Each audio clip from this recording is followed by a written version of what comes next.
Jerry Tibbetts is trying to catch a fish out of Lucky Peak Reservoir. In the first part of the fall, it was the lowest I've ever seen it. That means Tibbetts has to drive his truck farther down the bank, but for others, it's a much bigger problem.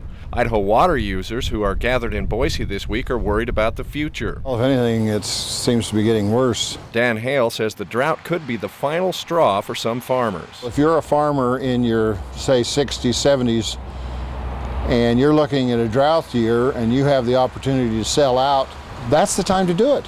This line of driftwood on the face of Lucky Peak Dam indicates the high level mark, the level at which the water would be if the reservoir were full. But as you can see, that's hardly the case, and Lucky Peak is just one of many reservoirs throughout the state that are dangerously low. According to the Bureau of Reclamation, Lucky Peak is only 32% full. 5 out of 6 of the reservoirs in western Idaho are below 50%. The low reservoirs indicate not one, but several years of low water. You have an accumulative effect. It is kind of accumulative. For firefighters, the accumulative effect is the drying of vegetation over a period of years. It can have a very disastrous effect on the successful starts. In other words, the fires that start and continue to burn out of control.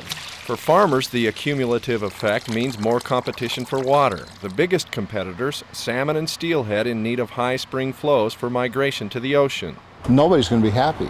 There's no fix to solve all the problems. And while the situation looks bleak now, everyone involved understands that in Idaho, the weather can turn things around in a hurry. Who knows? Only the good Lord knows what's going to happen. Steve Liebenthal, Idaho's News Channel 7.